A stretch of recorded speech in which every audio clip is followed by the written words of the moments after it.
अबे तुम्हारी लाल आंखें बिल्कुल सफेद पीली जना कैसी हो गई? नहीं ना, तुम्हारा खून बिल्कुल खत्म हो गया, पानी हो गया, तुम्हारा खून नहीं है। तुम तो गुंडों की तरह व्यवहार करते हो। आईटी सेल, अबे आईटी सेल के कीड़ों तुम्हारे पास है क्या गंदगी फैलाने के अलावा? तुम केवल इस देश में सांप्रदायिकता फैलाते हो, इस देश में तुम जातिवाद फैलाते हो, इस देश में तुम झूठ का प्रचार करते हो, फैलाते हो। कुछ नहीं है, तुम्हारी लाल वाल आंखें कुछ नहीं है। चीन ने अपनी लाल आंखें ऐसी दिखा रखी है कि तुम्हारा जो है उसके सामने थर थर कांप रहे हो। तुम्हारा प्रधानमंत्री नाम नहीं लेता, और क्या करोगे तुम? चीजें हैं सुदर्शन चक्र चलाने के लिए, ये हथियार चलाने के लिए जिस कलेजे की जरूरत है वो कलेजा नहीं है। 5.5 सेंटीमीटर, क्या 0.56 मिलीमीटर का भी सीना नहीं है माननीय प्रधानमंत्री नरेंद्र मोदी जी आपका। अगर होता तो दिखता, ज्यादा से ज्यादा क्या होता, लड़ाई में नुकसान होता, क्या फर्क पड़ता है? लेकिन चाइना को एक बार हम सबक तो सिखाते, उसे धूल में तो मिलाते हम कम से कम।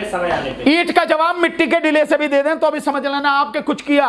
पत्थर तो बहुत मजबूत होता है, ईंट से कई गुना मजबूत होता है। मैं कह रहा हूं जो मिट्टी का डिला होता है ना, मिट्टी का, उस डिले से भी जवाब दे दें। एक डिला लेके भी अगर चाइना की तरफ को प्रधानमंत्री फेंक दें, समझ लेना आप कि हमने बहुत बड़ा काम कर लिया। अगर इनकी कथनी और करनी में अंतर नहीं होता तो दिल्ली हाईकोर्ट को नहीं कहना पड़ता कि तुम पाखंड हो, पाखंडी हो, तुम पाखंड कर रहे हो। तुम बात है ये उसकी है कि एक ट्वीट उसने किया है संबित पात्रा ने कि जो राहुल गांधी हैं, या यूं कहें कि जो कांग्रेस है, वो कांग्रेस चाइना के साथ मिलके बीजेपी मोदी सरकार को गिराना चाहती है। अरे मोदी सरकार को कांग्रेस तो क्या गिराएगी, इस देश की जनता गिरा देगी, मिट्टी में मिला देगी। चिंता मत करो। अभी नौजवान जो ताली थाली बजाने लगा है ना, अब तुम्हारी पूरी टल्ली और घंटी सब बज जाएंगी। बिल्कुल चिंता ना करो तुम इस बात की।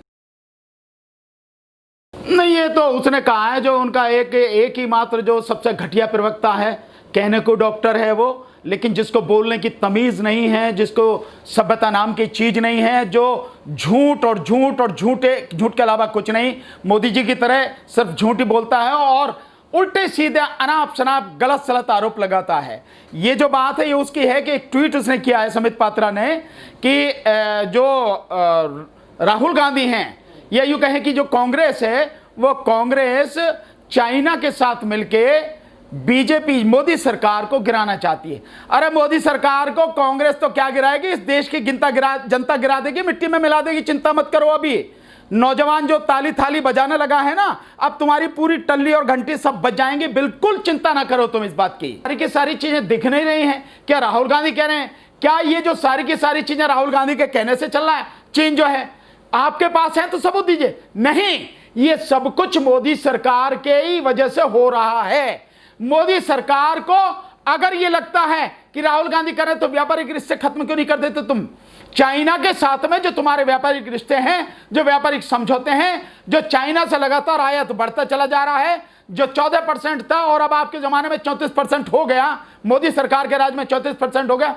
खत्म कीजिए ना आप उसको, बंद कीजिए ना उसको, बनाइए ना चाइना पे दबाव। लेकिन आप वो नहीं कर रहे हैं। वो कहीं भी आकर बैठा है, घुसकर बैठा है, सारी हरकतें कर रहा है। हमारे 20 जवान, उनको वो 20 जवान शहीद हुए, उनको बुरी तरह से उसने कत्ल किया।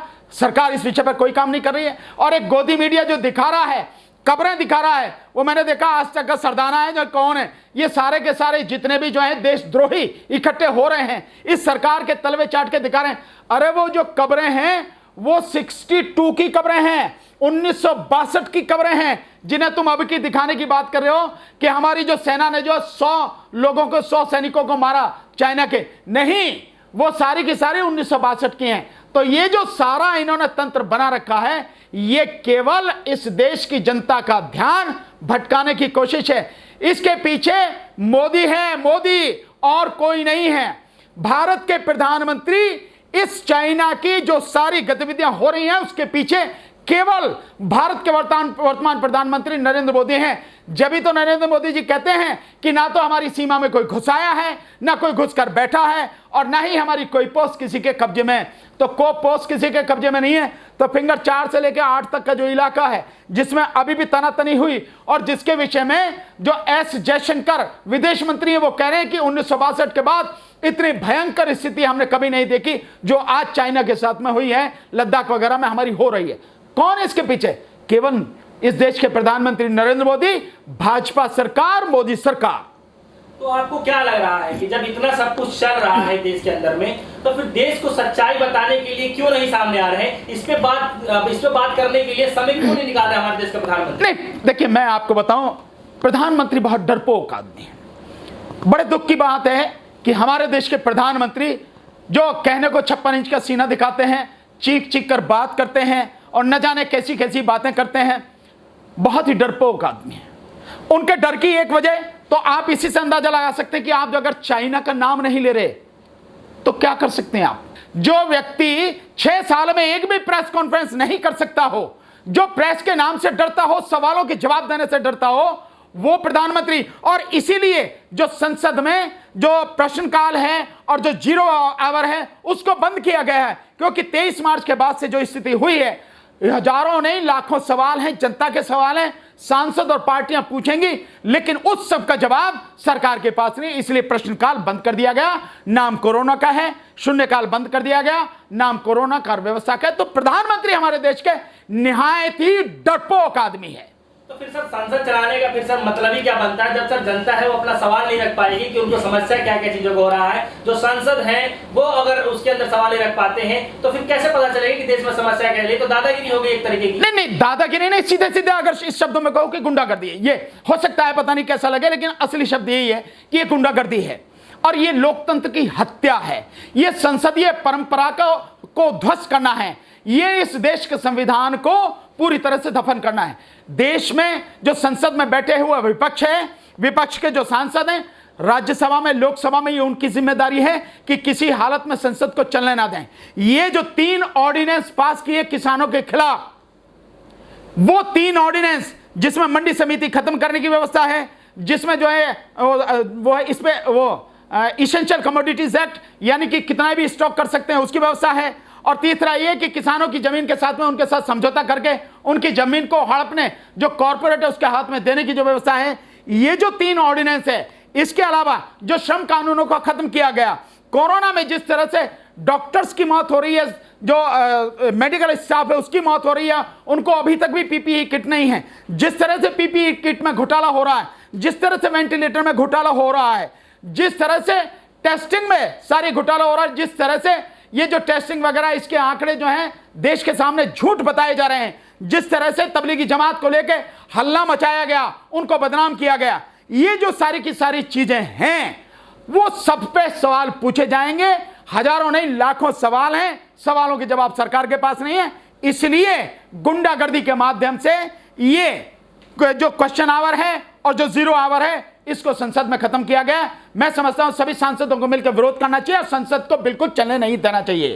तो बीजेपी अडिशनल के लोग ये कह रहे हैं कि समय आने पे लाल आंख जरूर दिखाई जाएगी, दोगुनी तरीके से लाल आंख। अबे तुम्हारी लाल आंखें बिल्कुल सफेद पीली जना कैसी हो गई? नहीं ना, तुम्हारा खून बिल्कुल खत्म हो गया, पानी हो गया, तुम्हारा खून नहीं है।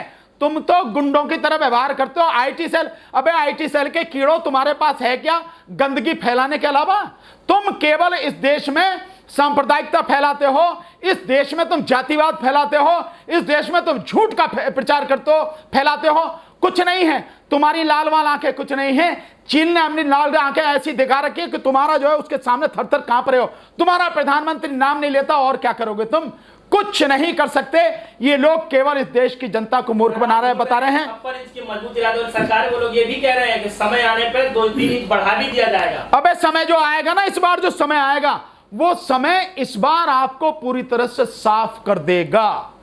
भारतीय जनता पार्टी को किसी भ्रम में नहीं रहना चाहिए।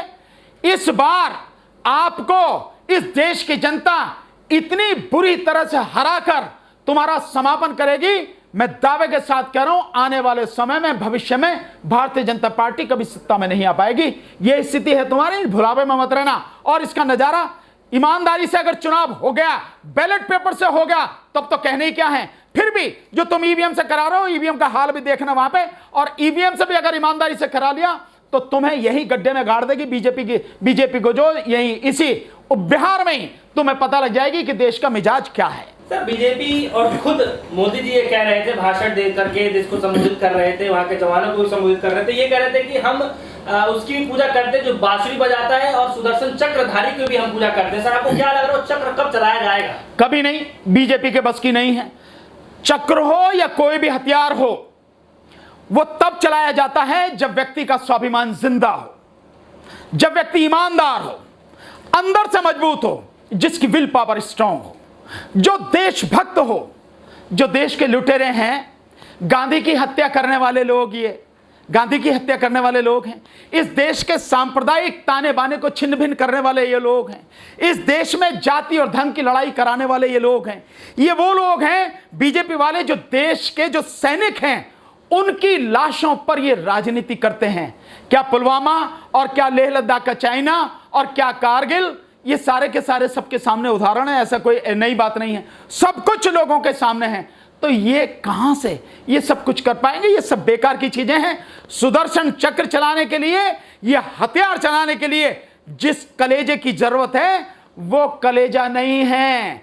5.5 सेंटीमीटर, क्या 0.56 मिलीमीटर का भी सीना नहीं है माननीय प्रधानमंत्री नरेंद्र मोदी जी। आपका अगर होता तो दिखता, ज्यादा से ज्यादा क्या होता, लड़ाई में नुकसान होता, क्या फर्क पड़ता है। लेकिन चाइना को एक बार हम सबक तो सिखाते, उसे धूल में तो मिलाते हम। कम से कम हमारे 20 जवान जो शहीद हुए हैं उनकी शहादत का कम से कम कुछ तो हम एक प्रतिकार करते। लेकिन तुमने कुछ नहीं किया।